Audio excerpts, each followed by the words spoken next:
नमस्कार मित्रों, आप जब सुबह उठते हैं तो सबसे पहले उगता हुआ सूर्य देखते हैं, जो कि गोधूली वेला में लाल रंग लिए होता है। और जैसे जैसे दिन ढलता जाता है तो सूर्य आपको चमकदार पीले रंग का दिखाई देने लगता है और फिर वही सूर्य शाम ढलते ही लाल रंग लिए अस्त हो जाता है। और ये सब नजारे आप अपनी आंखों से अपने प्यारे पृथ्वी से देख पाते हो। पर क्या हो जब आप अपनी आंखों से अन्य प्लैनेट्स और अंतरिक्ष से भी सूर्य को देख पाएं? तो स्वागत है आपका हमारे चैनल द रहस्य टीवी वर्ल्ड में। तो चलिए वीडियो शुरू करते हैं। तो सबसे पहले नंबर पर आता है मरकरी यानी कि बुध ग्रह, जो कि सूर्य के सबसे नजदीक का प्लेनेट है। सूर्य के नजदीक होने के कारण ये सूर्य के चारों ओर अपना चक्कर महज 88 दिनों में ही पूरा कर लेता है। बुध ग्रह की सूर्य से दूरी लगभग 5 करोड़ 64 लाख किलोमीटर है। बुध ग्रह का वातावरण बिल्कुल पतला है, जिसके कारण यहाँ पर दिन में तापमान बहुत ज्यादा बढ़ जाता है और रात में तापमान बहुत ज्यादा कम हो जाता है। बुध ग्रह का तापमान दिन में 450 डिग्री सेल्सियस के हाई लेवल पर पहुँच जाता है और रात में तापमान -180 डिग्री सेल्सियस तक कम हो जाता है। बुध ग्रह की सबसे हैरान कर देने वाली बात यह है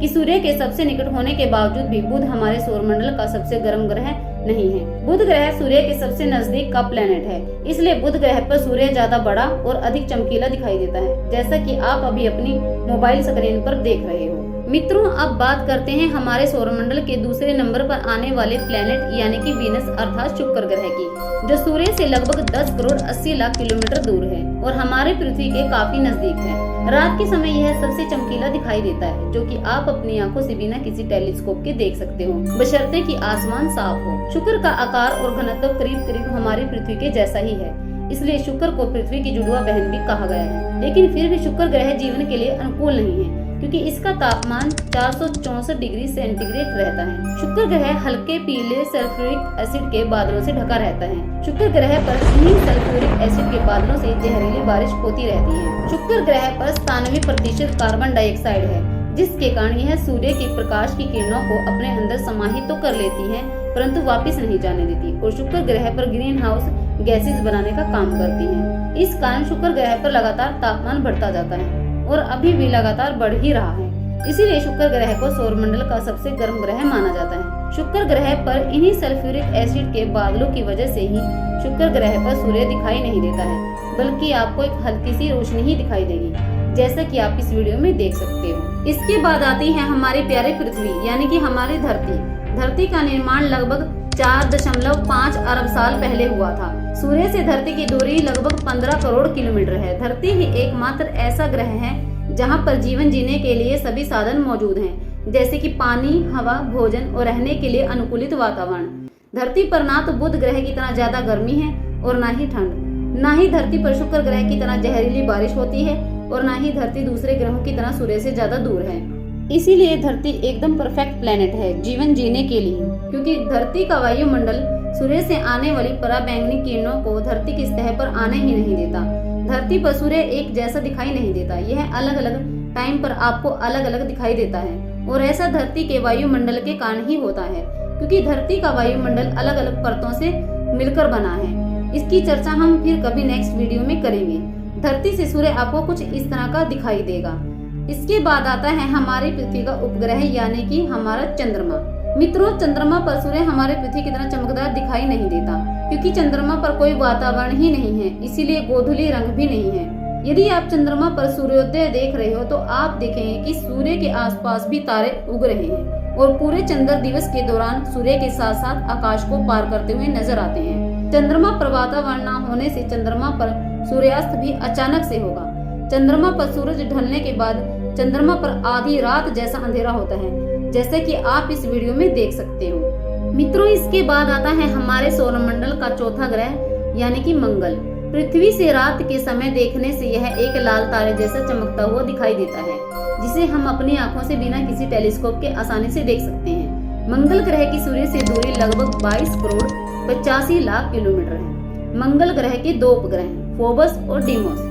मंगल ग्रह पर 95% कार्बन डाइऑक्साइड है। मंगल ग्रह पर बहुत ही आंधियां चलती हैं, जिसके कारण मंगल ग्रह पर धूल के कण लाल और पीली रोशनी को वातावरण में आने से रोक देते हैं और उसे बिखेर देते हैं और केवल नीली रोशनी को ही वातावरण में प्रवेश करने देते हैं। मित्रों, मंगल ग्रह का वातावरण बहुत ही पतला है और ऊपर से धूल युक्त है, जिसके कारण वहां पर सूर्योदय और सूर्यास्त नीले रंग का दिखाई पड़ता है। इसके बाद सौरमंडल का 5वां ग्रह आता है जुपिटर यानी कि हमारा रक्षक बृहस्पति ग्रह, जो कि सूर्य से लगभग 77 करोड़ 79 लाख किलोमीटर दूर है।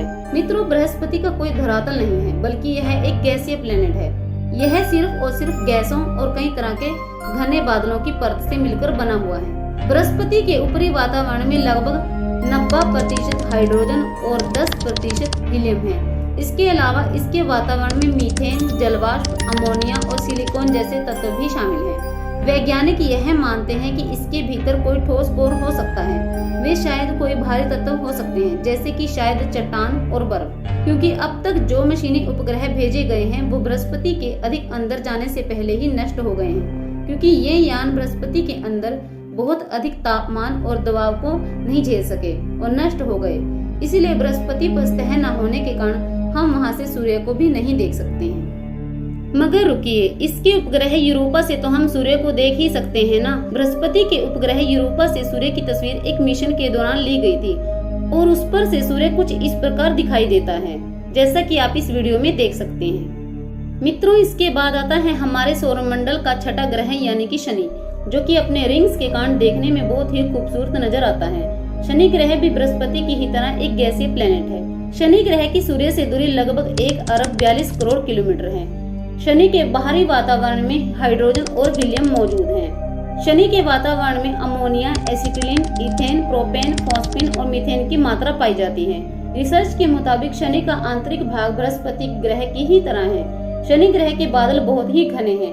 बादलों की संरचना गहराई और बढ़ते दबाव के साथ बदलती रहती है। ऊपरी बादल अमोनिया क्रिस्टल से बने हुए हैं, जबकि निचले स्तर के बादल या तो अमोनियम हाइड्रोसल्फाइड या जल से मिलकर बने हुए दिखाई देते हैं, जिसके कारण शनि ग्रह पर कोई ठोस जमीन है ही नहीं। हालांकि वैज्ञानिकों के अनुसार शनि का भीतरी कोर ठोस हो सकता है। मित्रों, शनि ग्रह के वायुमंडल से सूर्य कुछ इस प्रकार दिखाई देता है, जैसा कि आप इस वीडियो में देख सकते हैं। जब कैसिनी अंतरिक्ष यान शनि के वायुमंडल में प्रवेश करता है तो थोड़ा सा सूर्य हमें चमकता हुआ नजर आता है।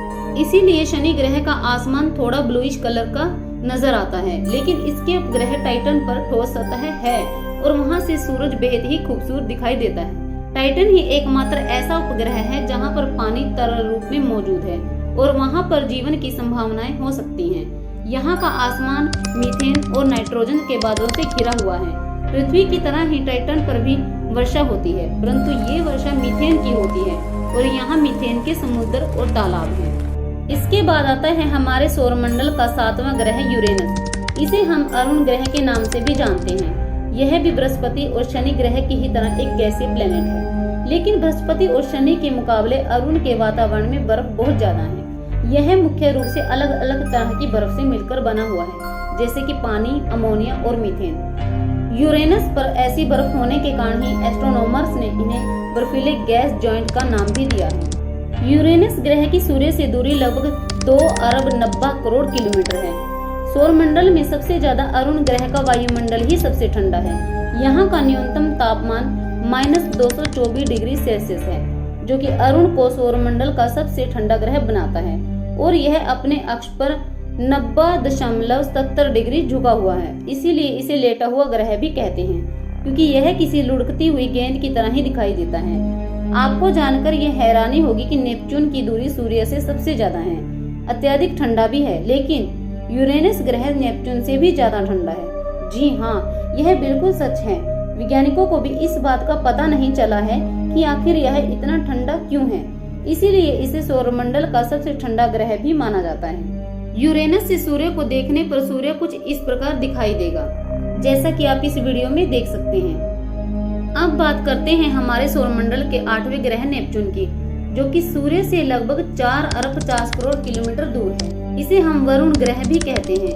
अन्य विशाल ग्रहों की ही तरह नेपच्यून का वातावरण मुख्य रूप से हाइड्रोजन और हीलियम से बना है। यहाँ का वातावरण हाइड्रोजन, हीलियम और मीथेन गैस से युक्त है। वरुण ग्रह के चारों तरफ मीथेन गैस के बादल छाए रहते हैं। वरुण ग्रह का हल्का नीला रंग उसके ऊपरी वातावरण में मौजूद मीथेन गैस की वजह से ही है। सूर्य से अधिक दूरी और वायुमंडल में मीथेन के बादलों की वजह से नेपच्यून पर सूर्य कुछ इस तरह से दिखाई देता है, जैसा कि आप इस वीडियो क्लिप में देख सकते हैं।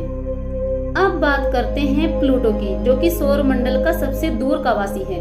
2006 में प्लूटो से उसके ग्रह होने का दर्जा छीन लिया गया था। प्लूटो में कुछ कमियां होने की वजह से इसके ग्रह होने का दर्जा उससे छीन लिया गया। प्लूटो की सूर्य से दूरी लगभग 5 अरब 80 करोड़ किलोमीटर है। इससे वहां पर सूर्य बहुत ही धुंधला और छोटा चमकीले तारे जैसा दिखाई देता है और दिन के दौरान प्लूटो पर सूर्य ऐसा दिखाई देगा जैसा कि रात में पृथ्वी पर चंद्रमा का प्रकाश दिखाई देता है। इन सभी ग्रहों से सूर्य को देखने के बाद अब आप यही सोच रहे होंगे कि अंतरिक्ष से सूर्य कैसा दिखाई देता होगा, लेकिन आपको जानकर यह हैरानी होगी कि अलग अलग ग्रहों से अलग अलग दिखने वाला सूर्य अंतरिक्ष से सफेद रंग का ही दिखाई देता है। जी हाँ, ये बिल्कुल सच है। अंतरिक्ष से देखने पर सूर्य एकदम सफेद रंग का नजर आता है। ऐसा इसीलिए होता है क्योंकि पृथ्वी पर वायुमंडल है और सूर्य का प्रकाश इसी वायुमंडल की अलग अलग परतों से होकर गुजरता है और अलग अलग समय पर अलग अलग रंगों का दिखाई देता है, जैसा कि नारंगी, लाल और पीला। जबकि अंतरिक्ष में वायुमंडल न होने से अंतरिक्ष में सूर्य सफेद रंग का ही नजर आता है। मित्रों, हमारे द्वारा दी गई यह जानकारी आपको कैसी लगी, हमें कमेंट में अवश्य बताइएगा और ऐसी ही जानकारी पाने के लिए हमारी वीडियो को लाइक और चैनल को सब्सक्राइब जरूर कर लीजिएगा। वीडियो देखने के लिए आपका बहुत बहुत धन्यवाद।